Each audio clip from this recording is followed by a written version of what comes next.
Hello again.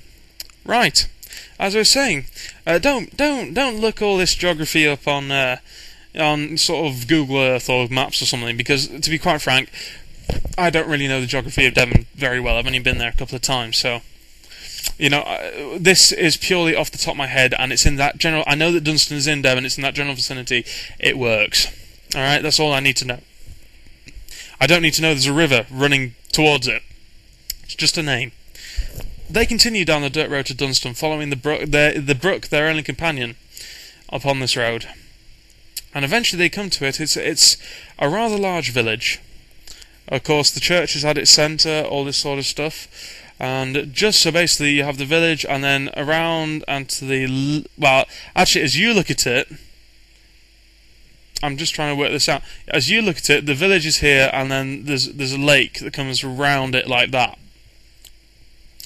And something like that. You get the idea. Anyway, the river comes around, and then there's a lake, and it sort of comes around the village. And basically, as they walk in, they suddenly hear a scream, and a young woman, quite attractive, that obviously haggard, tears streaming down her face, runs at the adventurers. And she falls to her knees, screaming and pleading that she's been chased by a horde of peasants, that they're out to get her. And said horde of peasants arrives very swiftly, 20 or so of them, all bearing pitchforks, the general type of thing, the slaves are revolting, etc. And sort of, they begin to claim that she's a witch. Now, at this point, I'm going to cut in over the adventure, because, at this point, I realised what I did wrong. Basically, I was going for a shock factor, and I wanted these guys to actually have this woman come to help, but them to have no way of doing anything to save her. She's a witch. She's going to be tried as a witch. Now, that's very well and good, but the fact is, as soon as you put something down on the table for players, they're going to want to actually change the course of history. That's natural. Now, and it becomes very awkward when you suddenly get into the situation of, well, you really don't have a choice. Because even if it's bloody obvious they don't have a choice, they still think that you're going to put something there so they can make a difference. And that's because people don't want things to be linear. And now what I should have done, I should have created a cutscene of, as they're walking to the village, they see a group of men on the promenade, a woman with a sack over her head being cast into the lake, tied to a rock. Boom, what was happening there? And that should have got into it. But back to the adventure. Regardless, the reverend, or the priest, Protestant, remember, probably the canon, I don't know, I'm not a religious person, so I don't know, basically steps forward then, after sort of some banter's gone along, and claims himself to be Magnus Roderick. And yes, basically, as the girl pleads for help and whatnot, of course they began to interject again. So I wrote a small thing, and he gave unto the beast a mouth, speaking lies most foul and blasphemous. Listen not to their words, my brethren. Follow in the light of the Lord, and know that it is written within the sacred teachings that thou shalt not suffer a witch to live. Very hellfire and brimstone, this guy. Of course, when they interrupt him again, heathens! You deny the Lord's will before his very vassal! Take heed of the proceedings, lest ye should suffer a similar fate, doomed to an eternity of sufferance in the devil's flames. Really big on the old sort of melodrama. Eventually, the heroes concede, and this woman is led to the lake, where indeed, despite the heroes' better sort of wantings and whatnot, tied to a stone, cast a stone, and she's gone. Several seconds later, a black flash ripples across the surface of the lake. Only a split second, blink and you miss it. At which point, of course, the Reverend again sort of pipes up. In the grace of his Lord, the magic has been expunged from this poor soul. Let her be forgiven and raised on the wings of an angel towards his embrace, all this sort of stuff. Right. And bearing in mind it's the 16th century, so I'm not trying to I'm not trying to be stereotypical, but I'm just going to throw this in here because I know I'm pulling out the religious bit a bit. Yeah. So basically, they're downtrodden and whatnot. The heroes sort of make their way to the inn. Briefly, they spot a black cat walking across their path. It sort of eyes them with baleful yellow eyes, and then scampers off to a derelict building on the side of town. They go into the inn and they start to inquire about sort of what in the hell is going on here. They find a kindly old man, Gullivan, who's sitting in the corner, and he tells them that at least 3 weeks back, Bridget Moores was found to have pagan symbols within her home, symbols of the devil. And of course she was tried as a witch and dunked in the same way, and lo and behold, this black flash occurred. They pry a little bit, Professor Godspell particularly starts to pry a little bit deeper.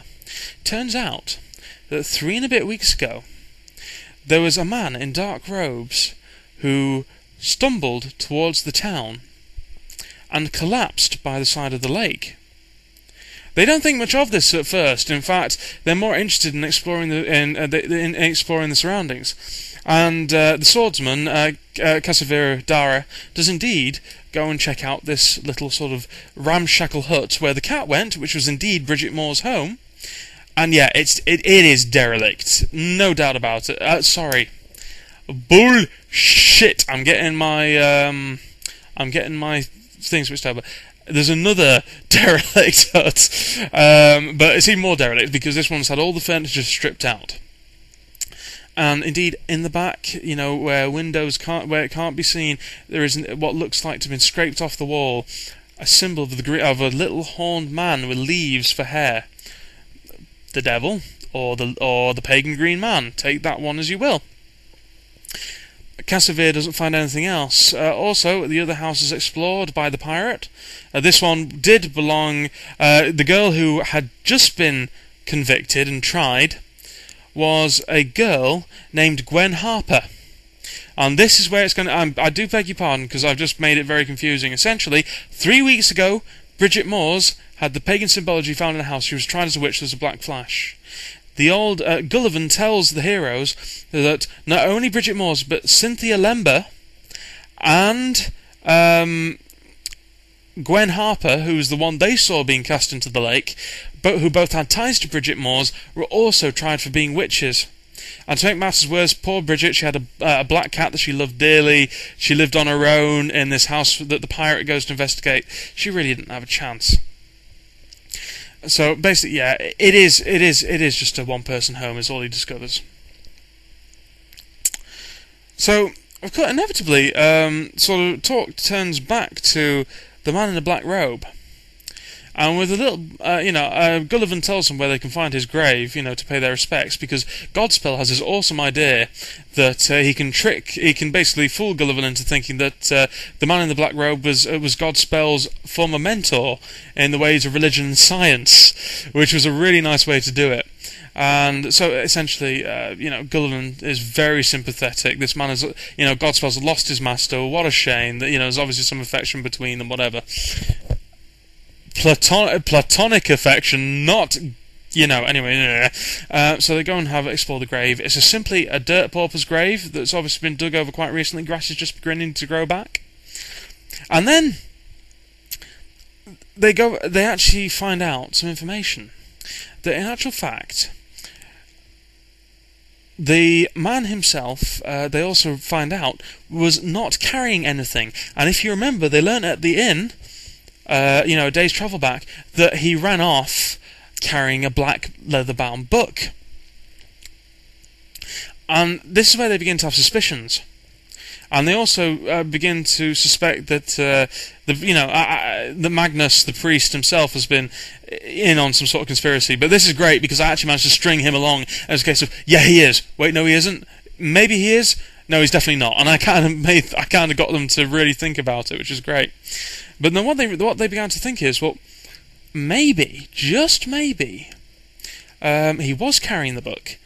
But as Gullivan actually shows them, Gullivan mentions that his hands were trailing in the water, or one of his hands was trailing in the water, in the water's edge, and they begin to suspect that this magic user, necromancer, may have indeed dropped the book within the waters of the lake, which happened 3 and a bit weeks ago.